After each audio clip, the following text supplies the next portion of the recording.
Ukitaka kumrudia mke wako mpaka wazazi wake wajue, au wewe na mkeo mnaweza kumalizana au mkayamaliza? Naam, swali zuri.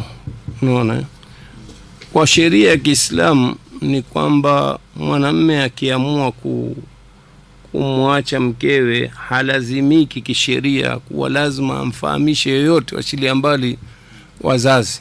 Halazimiki. Inaweza ikabaki ni tuite ni siri au mazungumzo baina yake yeye na mkewe.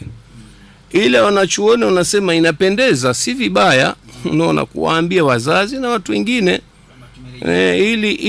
ili kujulikane kitu gani kinaendelea katika nyumba yako, unaona.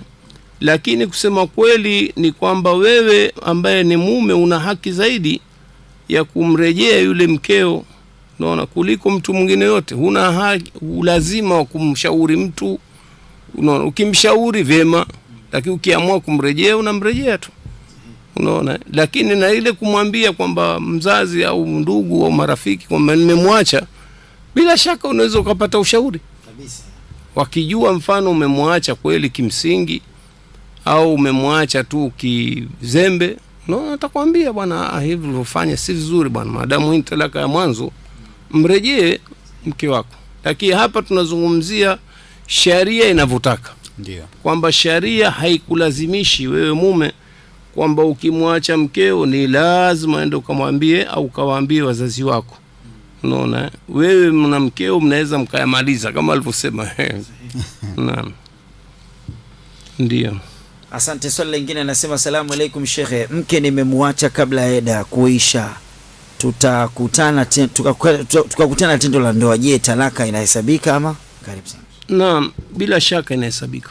Maadamu ulikusudia kumwacha mkeo na ukamwacha, lakini ndani ya eda ukafanya utundu, kwa sababu kwa sheria ya Kiislamu ukimwacha mkeo talaka moja, sheria hasa inamtaka yule mwanamke abaki katika nyumba. Bado wanasema wanachuoni katika isma ya ndoa, unaona, kwamba ukimwacha hawezi kuolewa, bado yuko kwenye ndoa yako, hasa akiwa katika eda. Eda ikisha kweli itakuwa si mkeo tena, lakini ndani ya eda ameambiwa aishi yule mke kama anavyoishi kawaida na mumewe. Ina maana walale kama ni kitanda kimoja. Kama yule mwanamke alikuwa na ada ya kumpambia mumewe, ampambie pamoja na kwamba kamwacha. Angalia hikma ya Uislamu hii, kwa sababu mara nyingine wanaume baadhi wanaacha kwa uzembe, kwa ujinga, hasira, chuki, unaona. Kweli pengine mwanamke kamjibu vibaya, basi yeye naye hasira yake anakwenda kumpelekea. Sasa kama ingelikuwa Uislamu umesema kwamba mtu akimwacha kuanzia saa hiyo si mkewe tena, nafikiri talaka zingekuwa nyingi sana, watu wengi wangeachwa. Lakini uzoefu wa hikma ya Mola hii aliyoweka ni kwamba wanaume wengi wanawarejea wake zao ndani ya eda.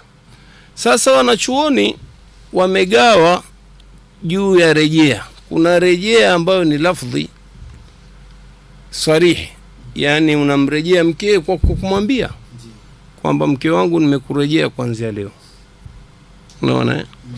Halafu kuna rejea wanaita amali, pamoja na kwamba wanachuoni madhehebu ya Kishafi hii hawaikubali ya kimatendo, rejea ya kimatendo, lakini jamhuri ya wanachuoni wanaona ipo na kubalika na ni rejea. Nayo nini? Kufanya kitendo cha ndoa na mkeo. Ukishamfanyia hicho kitendo, haina haja hata kumwambia nimekurejea. Hata ukikaa kimya inahesabiwa, ila ile talaka sasa inahesabiwa kama alivyokuwa uliza huyu. Ile inahesabiwa tayari moja, unaona, kama umerejea. Tayari moja. Sasa wewe umebakiwa na hizi mbili. Kwa hiyo kwa ufupi hilo ndio jawabu, wabillahi at-tawfiq.